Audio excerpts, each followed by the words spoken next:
In this video we will do practice questions on the topic alternating current. So let's start this video with the first question. In an AC circuit, voltage V and current I are given by V is equal to 100 of sine 100t and I is given as 100 sine 100t plus pi by 3. Then we need to find the power dissipated. तो भाई pause this video and try to attempt this question. तो यार काफ़ी आसान सवाल है ये. Alternating current के केस में अगर मैं पावर की बात करूं तो पावर को हम क्या लिखते हैं V I into cos of phi. और ये फाई क्या है? ये फाई है यहाँ पे फेज एंगल. तो यार वी और आई के एक्सप्रेशन से मुझे पता चल रहा है कि जो फाई की वैल्यू है वो है क्या? Pi by 3. ये रहा फेज. अगर इन दोनों एंगल्स का हम डिफरेंस लें तो फाई की वैल्यू आएगी पाई बाई 3 जो कि है फेज एंगल. तो अब भैया पावर क्या होगा? पावर होगा V into I.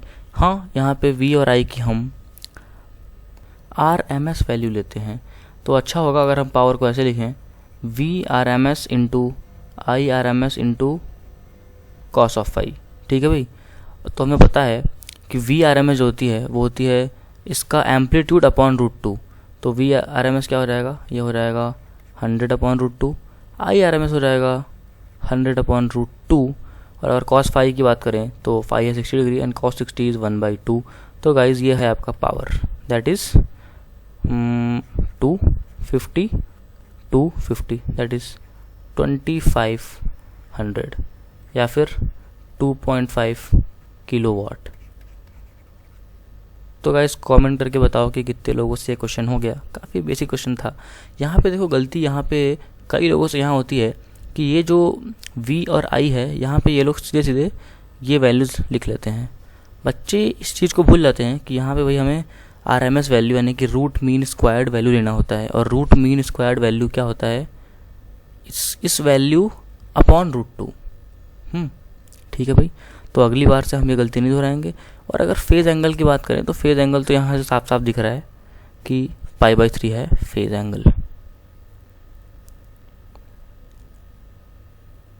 Let's move on to our next question.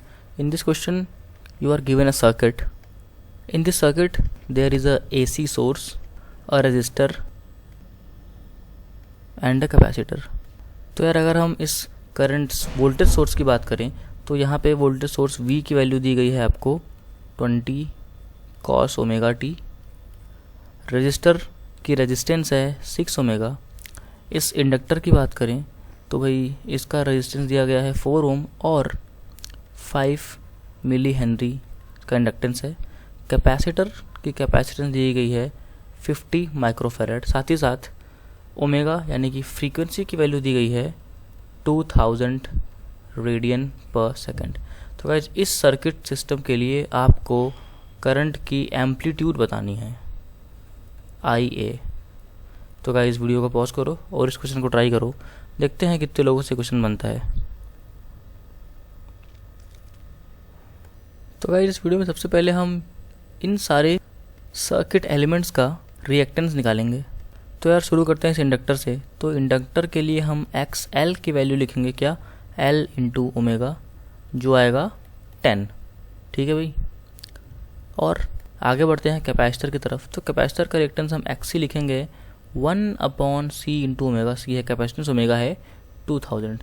तो ये भी वैल्यू 10 के बराबर ही आ रही है. तो यार यहाँ पे XL और XC बराबर हो गया. तो इसका मतलब कि XL माइनस XC की वैल्यू आ गई 0. इसीलिए जो Z की वैल्यू आ जाएगी वो आ जाएगी सिंपली 6 + 4 दैट इज़ 10. वैसे अगर Z की वैल्यू की बात करें तो Z की वैल्यू क्या होती थी? ये होती थी जो भी रजिस्टर है उसका square plus XC minus XL का होल स्क्वायर. ये होता था Z स्क्वायर. पर भैया इस केस में इसकी वैल्यू 0 आ गई इसलिए simply Z is equal to R that is 10 ohm आ जाएगा. ठीक है भाई. इसके बाद भाई क्वेश्चन में पूछा जा रहा है करंट की एम्पलीट्यूड. तो भाई काफ़ी सिंपल है. वोल्टेज के एम्पलीट्यूड से अगर हम रेजिस्टेंस को डिवाइड कर दें तो सिंपली हमें करंट का एम्पलीट्यूड मिल जाएगा. खैर एम्पलीट्यूड छोड़ो, पूरा I मिल जाएगा. और I क्या आएगा? 20 cos omega t whole divided upon by the resistance that is 10. तो ये आ जाएगा 2 times of cos omega t. पर भाई हमें तलाश थी किसकी, एम्पलीट्यूड की, तो एम्पलीट्यूड आ गया 2। तो इस क्वेश्चन का आंसर हो गया 2 एम्पियर।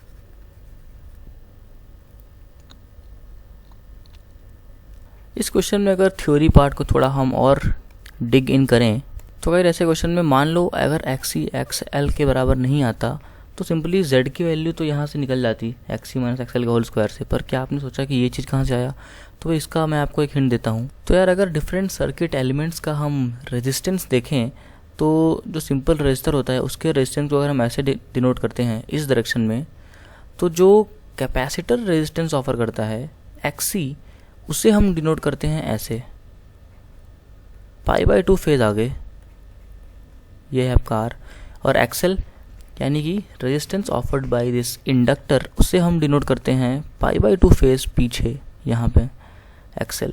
तो गाइज यहाँ से ये टर्म आया। तो गाइस कई बार क्वेश्चन में क्या होता है कि इन तीनों टर्म्स में उलटफेर करके आपको फंसाने की कोशिश की जाती है। फेज डिफरेंस के रिलेशनशिप्स यहाँ से भी पूछे जाते हैं, तो इस फेज रिलेशन को आप लोग ध्यान में रखिएगा। अगर हम बात करें वोल्टेज के फेज रिलेशन को, तो भाई रजिस्टर के अक्रॉस वोल्टेज को अगर हम इधर से दिखा रहे हैं तो यार अगर मैं बात करूं π/2 फेज आगे, तो यहाँ आता है VL इंडक्टर का वोल्टेज, और π/2 फेज पीछे आता है आपका कैपेसिटर का वोल्टेज अक्रॉस कैपेसिटर। तो इन दोनों रिलेशन को आप लोग ध्यान में रखिए। क्वेश्चन को सॉल्व करने में काफ़ी हेल्प मिलेगी इनसे। हेल्प क्या, अगर ये कॉन्सेप्ट आपको नहीं पता है फेज रिलेशंस के π/2 वाला, तो कई क्वेश्चन आपसे होंगे भी नहीं।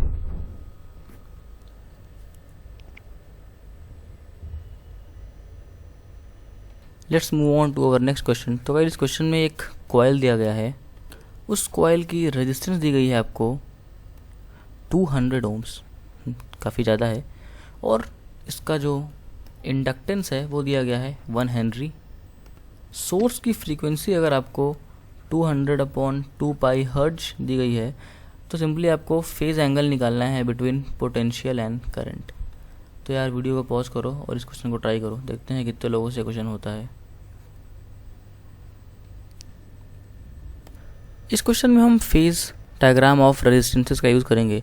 तो यार सर्किट में रेजिस्टेंस दिया गया है इतना, और इस इंडक्टर की वजह से जो रिएक्टेंस ऑफर होगा उसे हम निकालें तो वो क्या होता है, वो होता है L × omega, XL = L omega. तो यार इसके लिए हमें ओमेगा चाहिए, और ये है फ्रीक्वेंसी क्या होती है ω/2π। तो यहाँ से ओमेगा की वैल्यू आ गई 200, इसका मतलब XL की वैल्यू भी आ गई 200। तो अगर हम फेज डायग्राम बनाएं तो यार इस डायरेक्शन में अगर हम रेजिस्टेंस को दिखाते हैं जो कि है 2 ओम, R = 200 ओम, तो गाइस हमें पता है कि परपेंडिकुलरली नीचे की तरफ π/2 फेज पीछे अपना आएगा XL, जिसका की वैल्यू है 200 ओम। अब हमें चाहिए वोल्टेज और करंट का रिलेशन, फेज डिफरेंस चाहिए उनके बीच में। तो गाइस इस डायरेक्शन में अपना नेट रेजिस्टेंस आएगा इम्पीडेंस Z, ठीक है भाई। तो इसी Z के अलॉन्ग नेट करंट आएगा, तो इसके अलॉन्ग आ गया करंट, और वोल्टेज आ गया इसके अलॉन्ग। तो भैया यही है अपना फेज डिफरेंस जो हमें चाहिए था। तो अगर इसे हम थीटा बोल दें तो बताओ tan थीटा क्या होगा। इस केस में tan थीटा होगा perpendicular upon hypotenuse, that is 200/200, that is 1।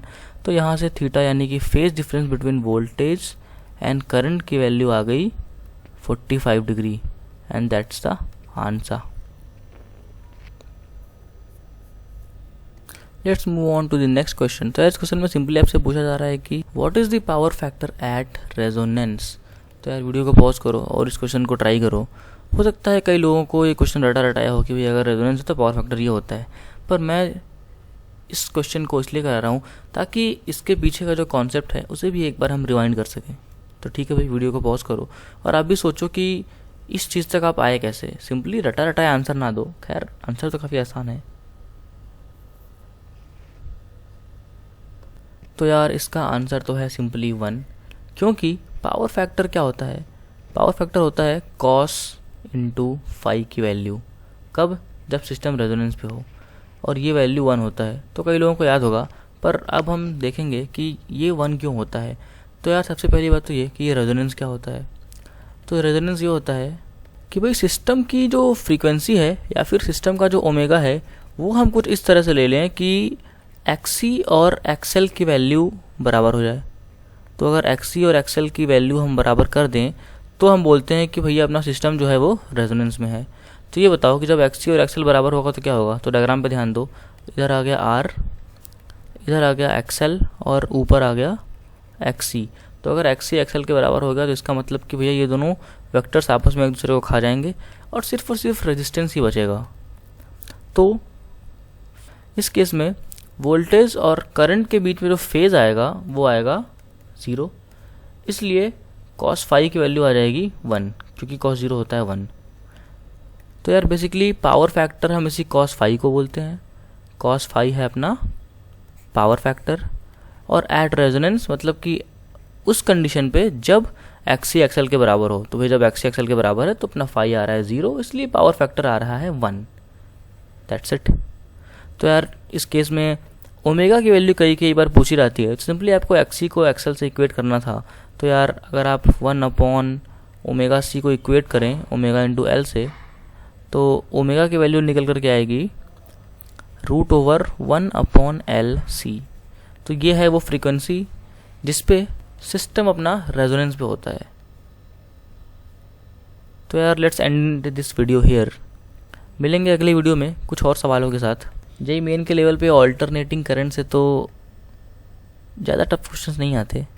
जितना क्वेश्चन हमने इस वीडियो में किया उतने वीडियो के कॉन्सेप्ट्स अगर आपको आ रहे हैं तो भैया ऑल्टरनेटिंग करंट तो आपके मुट्ठी में है। तो गाइस चलो कमेंट करो कि यार इस वीडियो से आपने कौन कौन से कॉन्सेप्ट सीखे और जितने भी क्वेश्चन हमने डिस्कस किए उनमें से आपसे कितने क्वेश्चन हुए। तब तक के लिए all the best for your JEE preparation.